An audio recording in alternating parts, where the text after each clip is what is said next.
Soap கரணம் போடுவாங்க. ரெடியாக்கா? எல்லா தாரங்களும் யாருன்னா இவங்க பாப்பாட்டா வசனம் கேட்பாங்க. சரியா?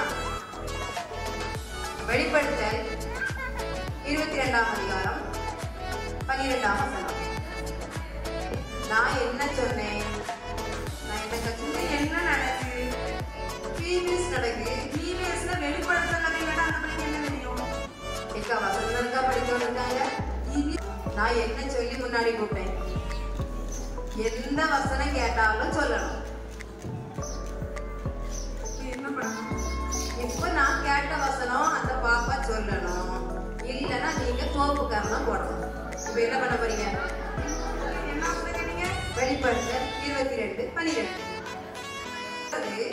இப்ப என்ன சோப்பு கரணம் போடுறீங்க? உங்களுக்கு அவ்வளவு சந்தோஷமா? இன்னும் சோப்பு கரணம் போட வைக்கணுமா வேண்டாமா? இன்னொரு டீச்சர் தானா குடிக்கிறோம். இப்படி இப்படி ஆடியா நான் என்ன பண்ணுறீங்க? வேற அந்த டீச்சர் எல்லாம் கலக்கி போட்டுக்கோ. சோப்பு கரணம் வேண்டாம்டா. வாய்ஸ்மா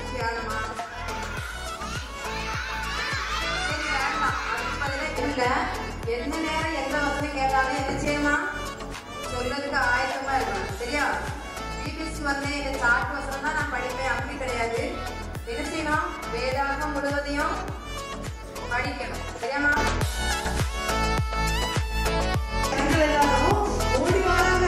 அதுல 30,000 பேர் ஆயப்பட்டிருந்த மக்கள் ஓடிட்டாங்க. இதுவரைக்கும் இஸ்ரவேல யார் கூட போர் செஞ்சாலும் ஜெயம் மட்டும்தான் அவங்களுக்கு கிடைக்கும். எப்பவுமே அவங்க ஜெயிச்சுவாங்க. ஃபர்ஸ்ட் டைம் ஒரு சின்ன ஆயப்பட்டணும். வாசஸ்தலம் மாயக்கம் செய்கிறார்.